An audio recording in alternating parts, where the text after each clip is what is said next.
support the James Comer president has much more important issues in front of the?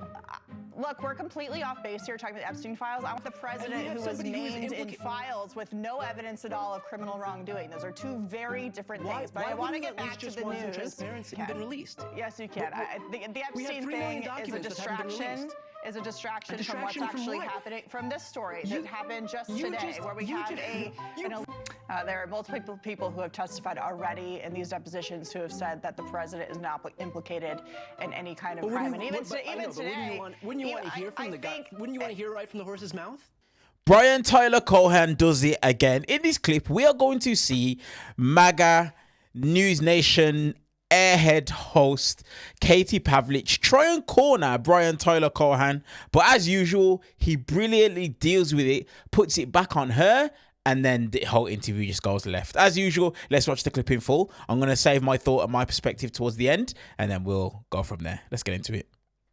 So why does it seem like blue states are putting criminals ahead of law-abiding citizens and putting people at risk? Joining me now is progressive YouTuber Brian Tyler Cohen. Brian, great to see you tonight. Thank you for joining me. Thanks for having me. There is a pattern of the soft-on-crime policies in blue cities and states putting career criminals ahead of citizens, and now we have deadly results. Do you think that they should be harsher on these types of criminals, or should they continue letting them out of prison? If you're talking about criminals who commit violent crimes, undocumented immigrants or immigrants who commit violent crimes, should they be deported?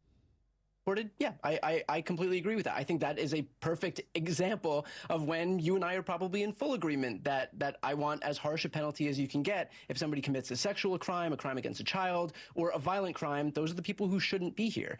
But I think it's interesting that you highlighted a sex offender who's running for office, and I agree. I presume I agree that we both don't think that somebody like that should be representing Americans. And so I guess my question to you would be, given the fact that Trump himself is named in the Epstein files 38,000 times, do you think he should at least testify in the same way that Bill and Hillary Clinton did?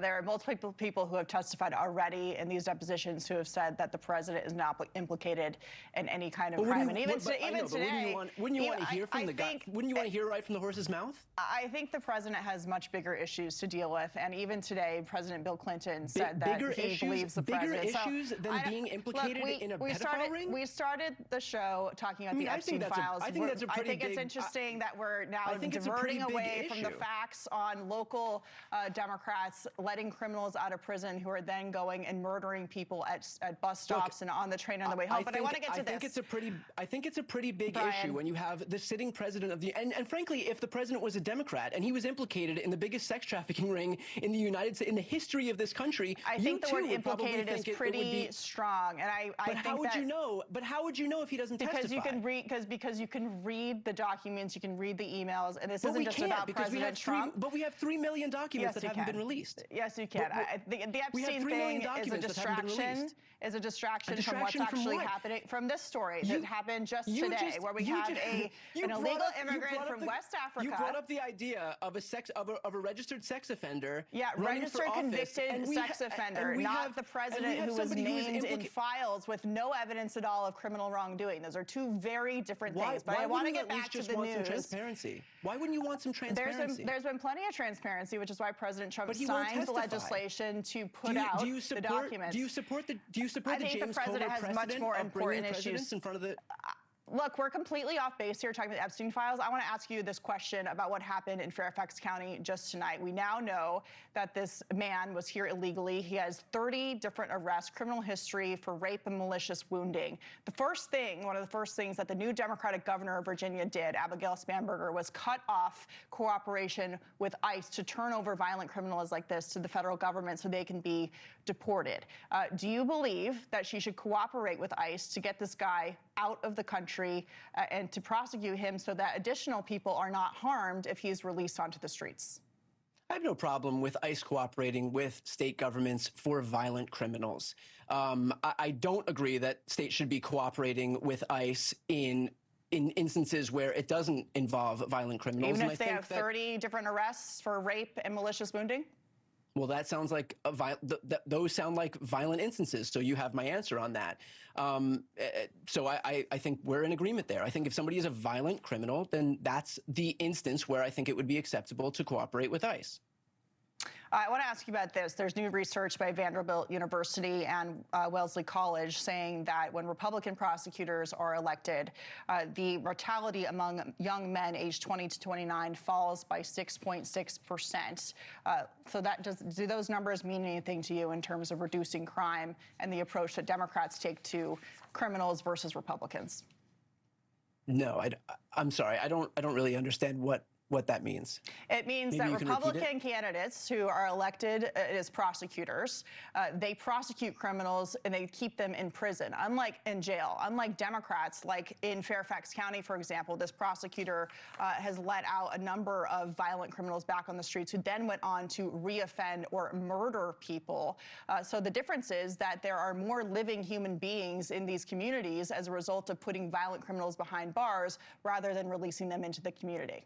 Should Democrats take a harder stance on crime? I think for violent criminals, there should be a harsh stance anyway. I'm fully in support of that. Look, I live in Los Angeles, but I mean, you can make blanket statements. It's not a blanket statement. There's tons of data and examples. We have in my city of Los Angeles, we had George Gascon, who was voted out in deference to Nathan Hochman, and so that's it. I mean, this is a true blue liberal bastion, and people here have spoken. I'm glad we can agree on that. We look forward to having you back next time we're out of town. Brian Tyler Cohen, thank you so much for coming and debating me. Honestly, every single time he comes on, Brian just bodies her. He just bodies her. Honestly, these people have no awareness. None whatsoever, almost to the point that they humiliate themselves. And I keep telling you guys, when Donald Trump is gone, people like Katie Pavlich are going to have to be held accountable to the highest standard, because it's absolutely, excuse my French, piss poor that she has the audacity to sit there and say Donald Trump has more important things to worry about at the moment. This is the people who are always talking about protecting people. You see, this is the thing. These guys do not care a lick about protecting Americans. Because if they did care about protecting Americans, where's their energy for Renee Good? Where's their energy for Alex Pretty? Where's their energy for the older gentleman who was found dead after wandering the streets because ICE left him at a coffee shop? Where's the same energy? You see, this is the thing. When it comes to Republicans, they only care when it's performative. That's when that is that they care. But when it comes to the left, Democrats, they care across the board.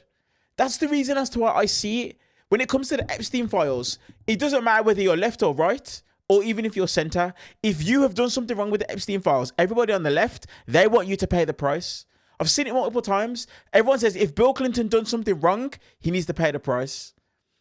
But at the same time, these same people will sit there and they will go to bat for Donald Trump, left, right, and center.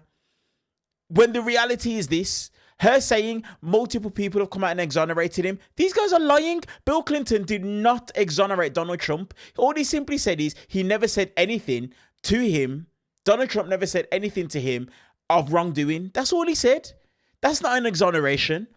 A true exoneration. Release the rest of the 3 million Epstein files. Stop redacting Donald Trump's name and let us see for ourselves. Let investigations take place. These people are humiliating, but you know the reality. They know what they're doing. And Katie Pavlich, she will be judged for the actions and the things that it is that she says when she tries to run cover for Donald Trump, like she's done in this clip. Let me know your guys' thoughts on this down in the comment section below. And do me a favor, hit the thumbs up button and hit subscribe if you're interested in a Brit's point of view on all things to do with American politics. Appreciate you guys. I'll see you guys in the next clip.